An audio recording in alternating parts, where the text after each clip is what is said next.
Okay, these are some typical show me, tell me questions that you may get on your Mod 2, and Dale and I will go over them with you. Identify where you would check the engine oil and tell me how you would check that the engine has sufficient oil in it. Okay. On this particular bike, the dipstick is hidden away under there. So you make sure the bike was level, pull it out, give it a wipe, put it back in and make sure the oil's near the upper level. Okay. If you needed to top it up, then you top it up here, but small amounts at a time, and keep checking it. Make sure you do it when the engine's cold, but refer to your owner's manual, because sometimes you don't have to put the dipstick all the way down.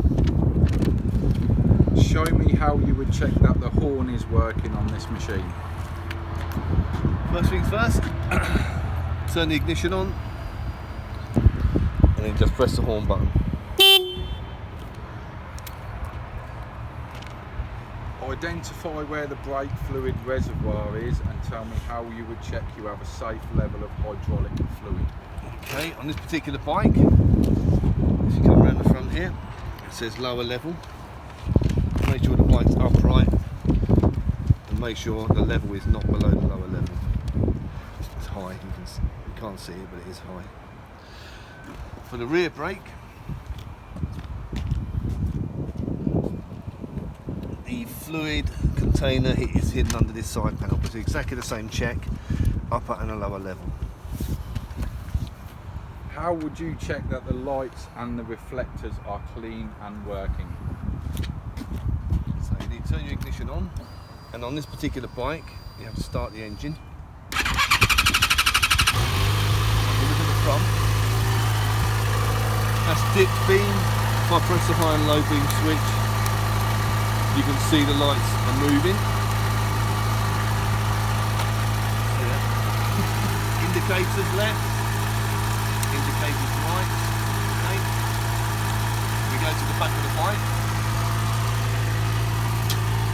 You can see the lights on. I've got a brake light, that's front brake light, rear brake light. They've got separate switches, so you've got to check the front and the back. And your reflector is under there. Just make sure that's clean. And you've got a number plate light.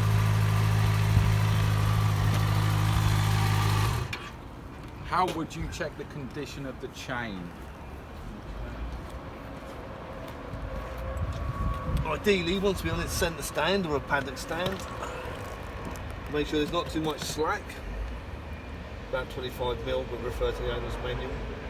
Make sure it's not rusty, and make sure it's oily. If you need to adjust it, you want to do the bolt there. Don't have to take it fully off, just to loosen it. Loosen the lock nut, same on the other side, and there's the adjuster nut there. And if you look here, you've got a marker on the slider and marks on the swinging arm. Make sure they line up both sides, and then tighten everything back up. How would you check the steering? For this, you've got to get on the bike. So I always put the front brake on as I get on. Get the bike upright and turn the steering left to right. You can hear it going on the locks. Make sure there's no cables caught and no wires.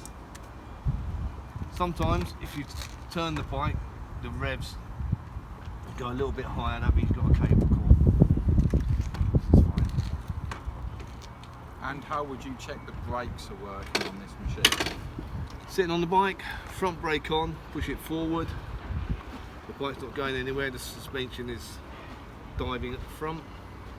With the back brake, press it and try and move the bike backwards and forwards. And it's staying where it is. Another thing to mention is make sure that the brake lever doesn't come back to the handlebar. How would you check the engine cutoff switch? Okay, for this, you've got to start your engine. So